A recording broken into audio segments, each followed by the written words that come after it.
En athlétisme, Coleman, champion des USA pour la 3e fois sur 60 mètres. Christian Coleman, champion du monde en titre et détenteur du record du monde, a remporté pour la 3e fois le 60 mètres au championnat des États-Unis d'athlétisme en salle, dimanche à Spokane, Washington, validant ainsi son billet pour les mondiaux de Belgrade. Le sprinter s'est imposé en 6 secondes 45 centièmes, égalant la meilleure performance de l'année réalisée en janvier par le Bahamien Terence Jones.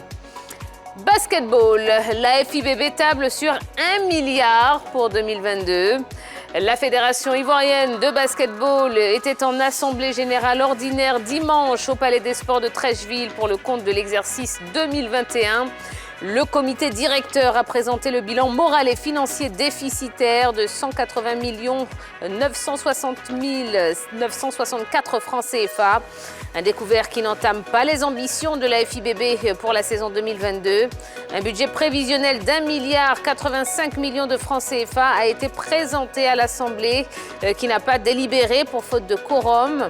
Une nouvelle Assemblée générale se réunira dans les 15 jours à venir en vue de l'approbation des comptes certifiés par le commissaire aux comptes. On poursuit avec du cyclisme. L'Érythréen Nathanael Tesfazion remporte le Tour du Rwanda.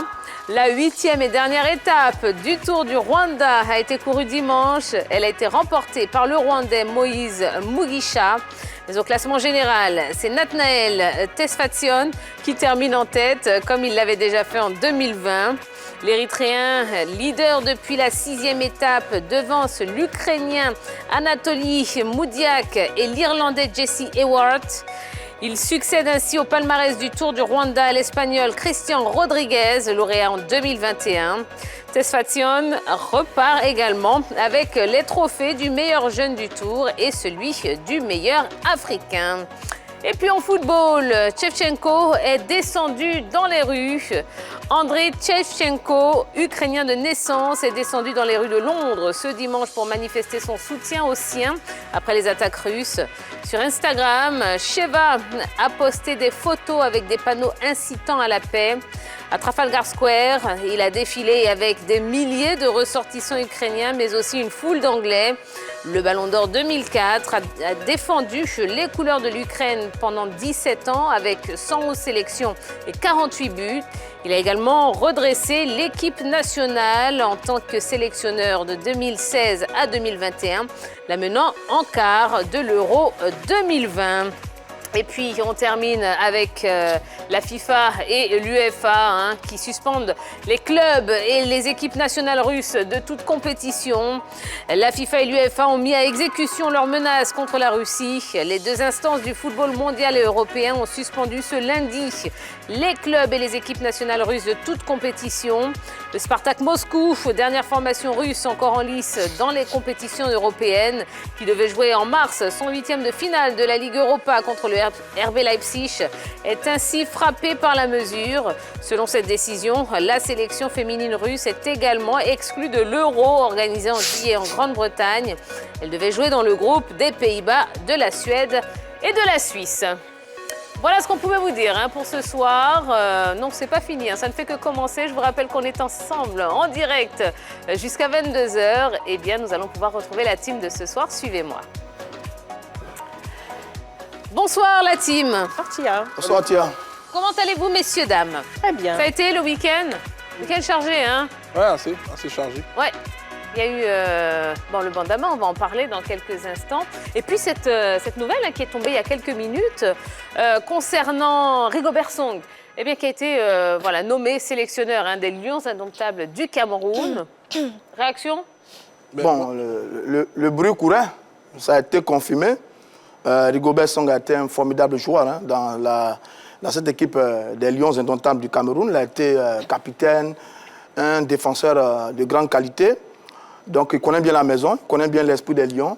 Il a été de tout temps, d'ailleurs, très proche du président de la Fédération camerounaise de football, qui est Samuel Eto'o. Et puis, il a entraîné par le passé l'équipe olympique de cette équipe du Cameroun. Bon, je pense que c'est un certain nombre d'arguments qui plaident un peu en sa faveur. C'est un pur produit, un peu à l'Aliou Cissé au Sénégal, à la Belmadi du côté de l'Algérie. On a le sentiment que c'est la tendance actuelle. Le Cameroun a donné le ton. Bon, on attend de voir ce que ça va donner, mais ce n'est pas un mauvais choix. Parce qu'à la vérité, il n'y a pas de bon et mauvais entraîneur. Nous, on va l'attendre sur les résultats. S'il donne de bons résultats avec le Cameroun, on va l'applaudir. Par contre, s'il ne fait pas bien le job, eh bien, il va nous entendre. Le président de la fédération a parlé. Non, mais franchement, oui. Je vais dire simplement que Rigobert Song, s'il existait Hall of Fame du côté du Cameroun, il en ferait inlassablement partie. Il fait partie quand même de ces grosses stars du football camerounais, à l'image de Roger Mila, Kanam Biyik, Samuel Eto'o-Fils, Patrick Mboma et tous ces garçons. Donc je pense qu'aujourd'hui, il était un capitaine emblématique de cette équipe nationale du Cameroun. Il s'est reconverti au niveau du coaching. Et là, il a fait quand même un tout petit peu ses preuves. On sait qu'aujourd'hui, pour un ancien international se retrouver à la tête d'une sélection, il ne faut pas obligatoirement passer par une longue expérience sur un banc de touche d'un club. À l'UCC, par exemple, on n'a pas connu comme étant un excellent entraîneur de club. Là, on a Rigobert Song. Et puis bon, on espère simplement qu'à quelques jours de son match de barrage face à l'Algérie, il démontrera de bonnes choses. Très bien. Bon, ben, je pense qu'on aura l'occasion d'en reparler un petit peu plus profondément. Allez, je vous rappelle la question LGT de ce soir qui concerne bien évidemment la Fédération ivoirienne de football. Tous les obstacles sont-ils levés pour la tenue de l'AG élective? Eh bien, laissez-nous un petit commentaire sur la page Facebook de la 3 et puis vous aurez l'occasion de nous appeler également en direct au 27 21 59 93 99. Bon, mais avant ça, eh bien, nous allons parler du rallye, le Bandama qui part en Zambie. Eh bien, c'est le focus de ce soir.